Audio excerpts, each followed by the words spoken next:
Hi viewers, welcome to our channel. ప్రస్తుతం మనతో పాటు ఇమ్మంది రామారావు గారు సీనియర్ జర్నలిస్ట్ ఉన్నారు. వారితో ఒకసారి మాట్లాడదాం. సార్ నమస్కారం. సార్ నమస్తే అండి. సార్, పవన్ కళ్యాణ్ గారు అండ్ త్రివిక్రమ్ గారు వీళ్ళ కాంబినేషన్ లో ఒక సినిమా సెట్ చేయాలని పెద్ద ప్రొడక్షన్ హౌస్ ట్రై చేస్తున్నట్టు వార్తలు అయితే రావడం చూస్తున్నాం సార్. మరి ఇప్పుడున్న ఈ పరిస్థితుల్లో అంటే పవన్ కళ్యాణ్ గారు డిప్యూటీ సీఎం గా ఫుల్ బిజీ ఉన్నారు. ఆయన 3 సినిమాలు కూడా షూటింగ్ కంప్లీట్ కి అండ్ రిలీజ్ కు రెడీగా అయితే ఉన్నాయి సార్. అయితే మరి ఈ సినిమాలని కంప్లీట్ చేసుకొని ఈ సినిమా చేస్తారా, అసలు త్రివిక్రమ్ గారితో సినిమా ఉంటుందా ఉండదా అని చెప్పేసి ఒక క్వశ్చన్ మార్క్ అయితే ఉంది. వీళ్ళిద్దరి కాంబినేషన్ అయితే ప్రేక్షకులు అయితే ఈగర్ గా వెయిట్ చేస్తున్నారు సార్. మరి మీరేం చెప్తారు సార్, త్రివిక్రమ్ గారి కాంబినేషన్ లో పవన్ కళ్యాణ్ గారి కాంబినేషన్ సినిమా వస్తుందా? ఇప్పుడు చాలా మంది విశ్లేషకులు ఇది సాధ్యపడదు అని విమర్శిస్తున్నారు. నోటుకు వచ్చి చెప్పడం కాదు, ఆయన పట్టుమని 1 నెల రోజులు దీని మీద కూర్చొని రాత్రులు షెడ్యూల్ వేసుకుంటే అయిపోతుంది. అవును, 40 రోజులు అవుతుందండి. కాదంటే ఎక్కువ టైం తీసుకున్నది ఓజీ కదా. ఎక్కువ టైం తీసుకోపోయేది ఏంటంటే సుజిత్ తాలూకు ఓజీ. దానికి ఎక్కువ గ్రాఫిక్స్ వర్క్ ఉంటుంది. It is a different world. It is an experiment from Tollywood అన్నమాట. అందువల్ల తీసుకుంటుంది. మిగతా ఉస్తాద్ భగత్ సింగ్ పూర్తిగా తయారైపోయింది, ఏదో ప్యాచ్ వర్క్ తప్ప. హరిహర వీరమ్మలో కూడా 10 days ఉంటుంది, వర్క్ ఉంటుంది అన్నమాట. హరిహర వీరమ్మలో కూడా ఇక్కడ మనం హరిహర వీరమ్మలో కూడా డైరెక్టర్ మారిపోయినాడు. డైరెక్టర్ మారిపోవడానికి కారణం ఆ వీరమ్మలు డైరెక్టర్ కృషికి ఆ సబ్జెక్టు మీద ఒక క్లారిటీ లేకపోవడం. ఇప్పుడు జ్యోతి కృష్ణ ఎవరో చేస్తున్నారు, ఏం రత్న తరకు కుమారుడు మాట. కానీ వాడు సాధ్యమైనంత వరకు నైట్ షెడ్యూల్ వేసుకుంటే మొత్తం అని ఫినిష్ అయిపోతాయి అన్నమాట. ఇకపోయినడితే మనమే చెప్పుకున్నాం, పవన్ కళ్యాణ్ మాత్రం సినిమాల్లో నటించకుండా ఉండకూడదని. సినిమాల్లో నటించండి, మిమ్మల్ని ఎలా మీ చుట్టూ మీ తాలూకు స్నేహితులయ్యారు, వారసులయ్యారు. మీ సినిమాల్లో నటించే నటన ప్రధానంగా ముందు మీరు నటించిన నటన మెచ్చే మీ వెనక తిరిగారు. అందులో మీ గుణాలు, మీ నిజాయితీ, మీ పౌరుషం అంతా నచ్చి మీ వెంట తిరుగుతున్నారు. కానీ ఎంత లేకుండా సినిమాలో నేను నటించడం దూరంగా ఉంటానంటే మాత్రం దెబ్బతింటాడు పవన్ కళ్యాణ్. అందువలన ఇక్కడ త్రివిక్రమ్ శ్రీనివాస్తో సినిమా అవుతుందా అంటే అవుతుందని చెప్పడానికి చాలా ఉదాహరణలు ఉన్నాయి. ఎప్పుడైతే డైరెక్టర్కి హీరోకి మంచి అండర్స్టాండింగ్ ఉందో అప్పుడు వాళ్ళు చాలా చాలా ఈజీగా అంటే ప్రొడక్షన్ చేయగలుగుతారు. దానికి for example Sardar Paparayudu cinema చేసినప్పుడు ఎన్టీ రామారావు గారికి మొట్టమొదటిసారిగా మేము పనిచేస్తానికి తెలుస్తుంది. సర్దార్ పాపారాయుడు సినిమాకి మొట్టమొదటిసారిగా క్రాంతి కుమార్ అనే ఒక క్లాసిక్ డైరెక్టర్ ఉండేవాడు.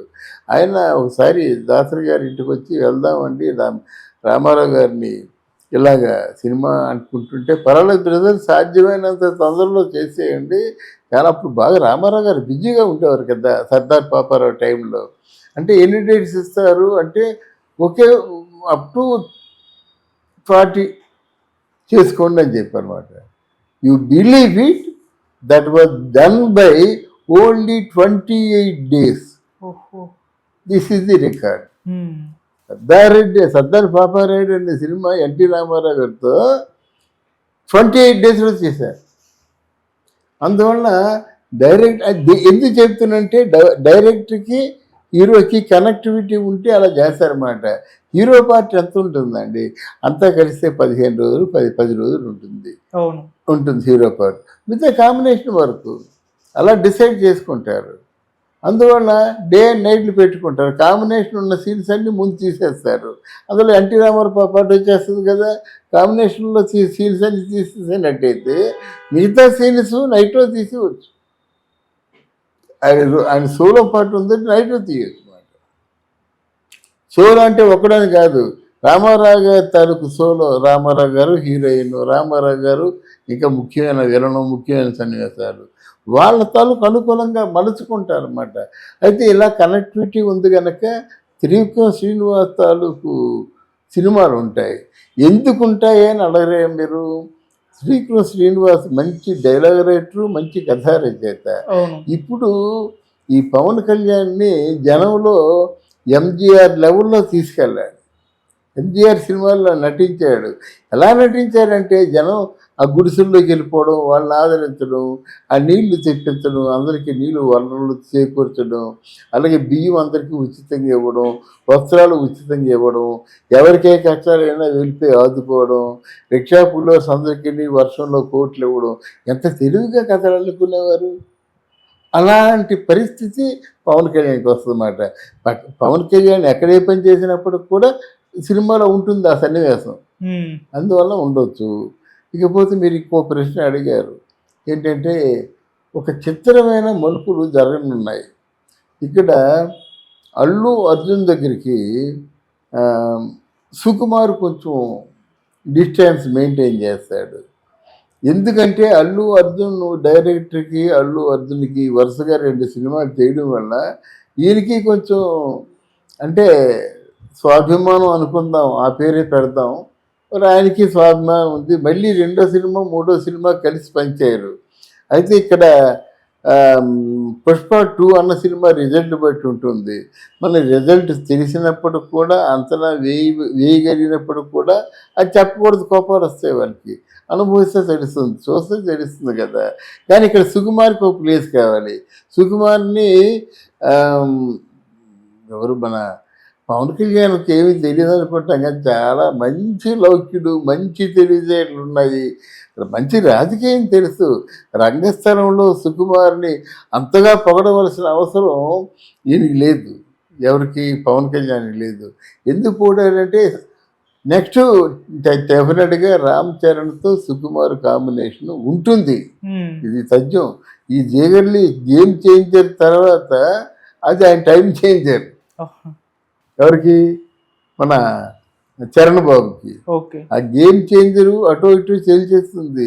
మన ఆఫ్టర్ RRR ఇదే కదా సినిమా. అందువలన ఈ సుకుమార్తో కాంబినేషను, సుకుమార్ ఇంకో కథ రాసుకుంటాడు ఈయన బాడీ లాంగ్వేజీ తగ్గట్టుగా.